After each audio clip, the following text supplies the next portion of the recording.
Halo sahabat sehat, perkenalkan saya Dr. Agung Zintiwibowo dari Klinik Pratama Cita Sehat. Pada info medis kali ini, saya akan membahas lebih banyak seputar penyakit MAMS atau gondongan. Belakang ini kita sering ketemu pasien terutama anak-anak yang mengalami kasus gondongan. Dan tentu orang tua ingin bertanya ya, apa yang dimaksud dengan penyakit gondongan ini, apa sebabnya, gejalanya, dan lalu bagaimana cara penyembuhannya. Gondongan, nama lainnya adalah MAMS. Ini adalah sebuah infeksi yang disebabkan oleh virus yang disebabkan oleh khususnya adalah virus golongan paramyxovirus. Penyakit ini biasanya menyerang kelenjar parotis ya, yang terletak di bawah telinga dan berfungsi untuk produksi air liur. Gondongan ini termasuk penyakit yang sangat menular, terutama di anak-anak nih, banyak yang terkena gondongan. Dapat menyebar melalui percikan ludah saat anak batuk ataupun bersin. Juga bisa melalui peralatan makan dan minum yang terkontaminasi. Jadi kalau misalkan bertukar makanan itu, alat makannya bisa menularkan juga. Kemudian orang dewasa juga bisa terkena gondongan, dan pada orang dewasa ini kalau terinfeksi agak cenderung gejalanya bisa lebih serius daripada gejala pada anak-anak.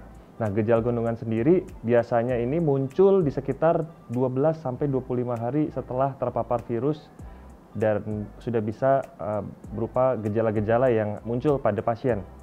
Gejala pada gondongan atau MAMS ini bisa berupa pembengkakan pada kelenjar parotis, yaitu pada bagian pipi akan menjadi bengkak baik di satu sisi ataupun juga bisa di kedua sisi. Ya mungkin kita ketemu ada salah satu pasien yang di satu sisinya saja ya misalnya.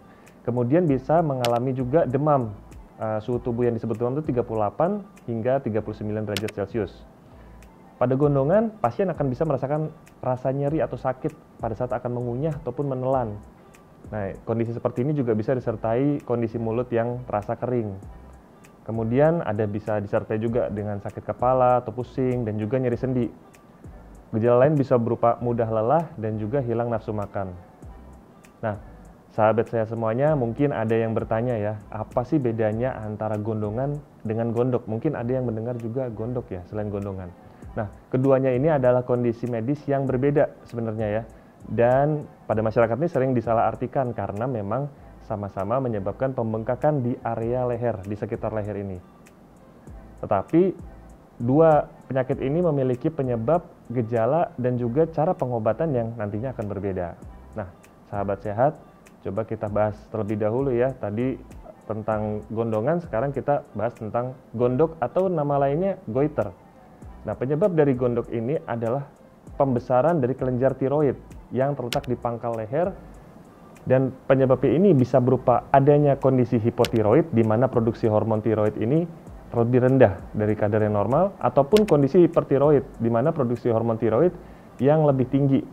Nah, kondisi ini bisa terjadi karena beberapa faktor, seperti misalnya kekurangan iodium, ya, kemudian gangguan autoimun, ataupun adanya kondisi penyakit yang lainnya. Nah, pada gondok atau goiter, pembengkakan ini biasanya tidak menyebabkan rasa nyeri ataupun rasa sakit.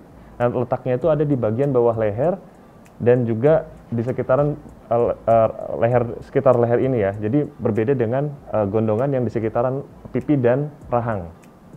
Ya.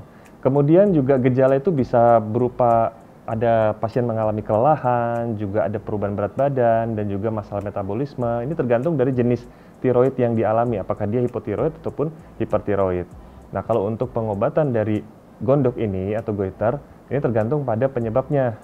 Tadi ya, apa hipotiroid atau hipertiroid, dan bisa berupa pengobatan obat-obatan ataupun terapi hormon, atau juga bisa dilakukan pembedahan ya pada kasus-kasus yang tertentu yang sudah berat gitu. Itu untuk kondisi gondok. Nah, kita kembali lagi ya sahabat sehat mengenai gondongan. Nah, meskipun gondongan ini termasuk kondisi yang ringan, tetapi pada beberapa pasien, terutama pasien dewasa, itu juga bisa terjadi komplikasi yang serius. Misalnya ada orkitis, ini adalah peradangan pada testis yang terjadi pada pria. Kemudian juga bisa menyebabkan oovoritis, yaitu peradangan pada ovarium pada wanita. Nah, kalau pada anak, komplikasi serius bisa berupa meningitis atau peradangan pada selaput otak. Dan juga bisa menyebabkan komplikasi berupa gangguan pendengaran. Nah, sahabat sehat, kita kembali membahas mengenai gondongan atau MAMS ya. Meskipun gondongan ini biasanya adalah kondisi yang ringan, tetapi pada beberapa pasien bisa menyebabkan komplikasi yang serius, misalnya pada orang dewasa ya. Contohnya adalah kondisi seperti orkitis, yaitu peradangan pada testis pada pria.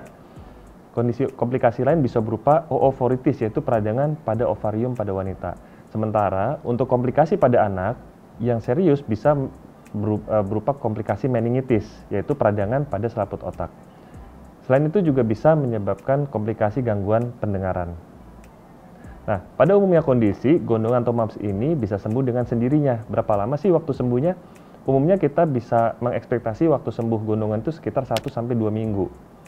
Penanganan dari gondongan ini bisa dengan beberapa cara yang ringan-ringan aja ya. Yang pertama adalah memastikan asupan cairan, minum yang cukup ya, supaya mencegah dehidrasi, karena bisa jadi anak ini akan mengalami demam.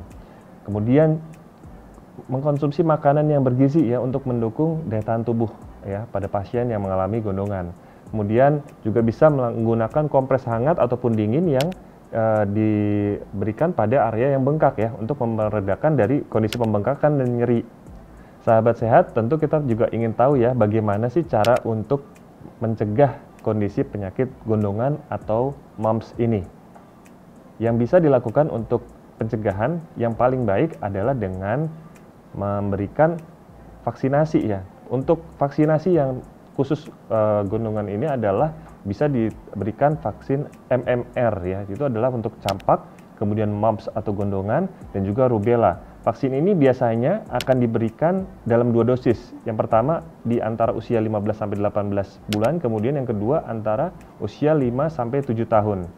Nah, imunisasi ini adalah langkah yang bagus ya untuk bisa mengurangi resiko terjadinya infeksi, juga mengurangi resiko terjadinya komplikasi. Nah, selain itu yang bisa dilakukan ya, karena ini memang sedang banyak ya pasien-pasien yang mengalami gondongan, kita harus jaga kebersihan seperti rajin cuci tangan dengan rutin ya, kemudian juga tidak berbagi peralatan makan ya. Ini akan mencegah ya untuk tidak mudah tertular dari penyakit gondongan. Kalau misalkan pada anak-anak, lebih baik jika terkena penyakit gondongan, anak-anak ini istirahat di rumah dulu dan tidak masuk sekolah ya, supaya tidak menularkan kepada teman-temannya yang lain di sekolah. Sekian dari saya, semoga bermanfaat. Salam hidup sehat dan sampai jumpa.